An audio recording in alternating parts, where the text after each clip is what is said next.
Първо искам да благодаря на Кристина и на Таня, и на всички, които организираха тази среща и на всички, които тази хубава слънчева събота отделиха от времето си да бъдем заедно. Това е предварително плана ни е една среща, разговор на тема социалния хуманизъм, бъдеще на човечеството, да представим сборника с интервюта на доктор Атанас Москов, който знаете, че е наш духовен баща и патрон на движението социален хуманизъм. Доктор Москов е роден на 28 август 1903 г. в град Севлиево. Той е от голям възрожденски род, от малък закърмен с идеите на тогава социал-демокрацията, която знаете, че 1991 година фактически се учредява Българската социал-демократическа партия на Бузлуджа. Това е един от ярките примери, според мен, на човек възрожденец и хуманист. Той, за разлика от, примерно, доктор Деветлиев, лека му пръси на него, не хранеше никакво чувство на омраза към своите, мога да кажа така, опоненти, които по най-безчовечен начин са го малтретирали. И беше човек, който пръв официално публикува едно открито писмо в Дума, вестник Дума, 91 или 2 година, ще сбъркам, има го тук в сборника, когато се обръща към Националния комитет на Българска социал-демократическа партия да спомогне за социал-демократизирането на БСП, като той казва се, че Българската социалистическа партия има огромна историческа роля, която трябва да реализира в демократичното общество и че той вярва, че тя би могла с нашето съдействие да го направи, като говореше, че там визираше обединението социална демокрация на професор Чавдар Кюрамов, казва, това са наши единомишленици.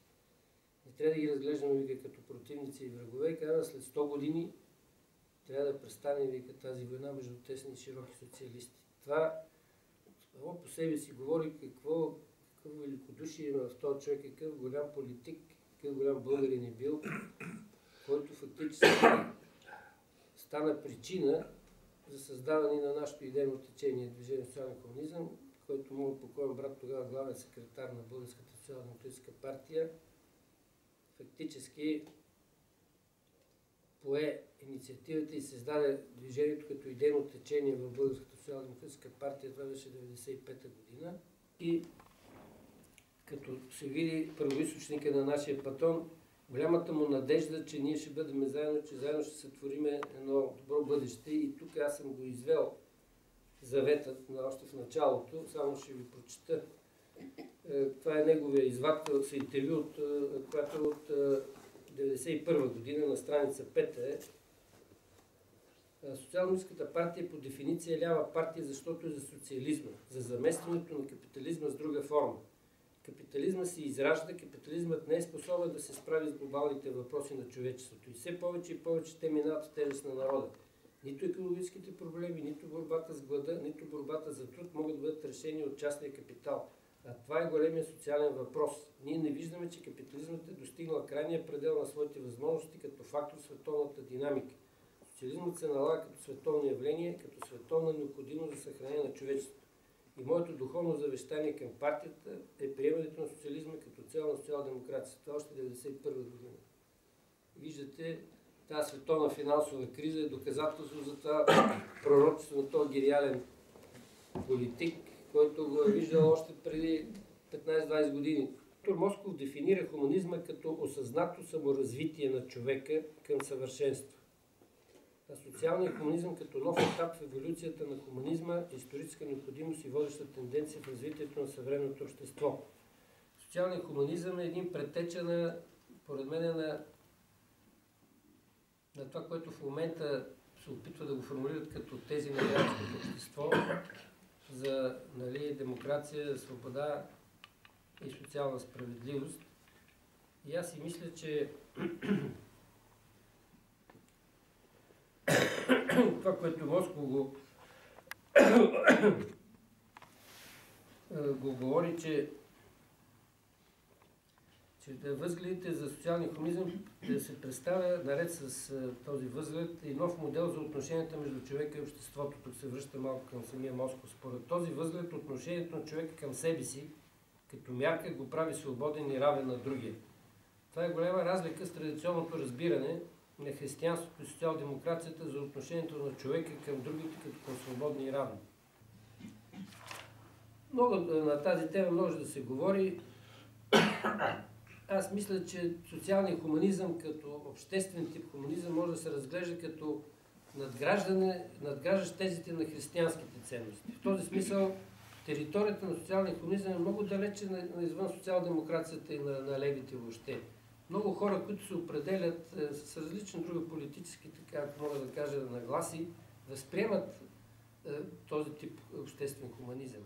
Дава възможност да се види и неговото отношение към такива възлови проблеми, като се започна този преход, който сега ни тресе четвърт век, защото той го писа до към 94-та и края на 94-та година. Тематиката е много интересна, когато касае и това какво би следвало да се очаква за в бъдеще. Тоест, той може да говори по конкретен проблем, който е бил актуален като интервю в момента, но визирайки определени проблеми, той дава и визия за това как би следвало да се отнесе човечеството. Смятам, че е много актуално, полезно и след като някои издадоха, дали, с негово съгласие, разбира се, негови спомени, това, което той имаше в тритомника като издадени материали, това е по-друг поглед, по-друг ъгъл на това какво той мисли и как го е направил. Не претендира сборника за изчерпателност на всичко, което той е публикувал в този смисъл. Нали? И не това е било целта, и е трудно постижимо. Нали? Просто това трябва да се... Има някои издания, които са закрити с времето, не съществуват като периодични издания и беше сложно да се изнамери всичко това нещо. Няма една единна електронна библиотека, която да го съпътства, но мисля, че е достатъчно направо, за да се представи човека в съответната светлина. Препоръчам с най-добро чувство всеки да се запознае с това нещо. Хубаво е, ако имате близки, да вземете по някой друг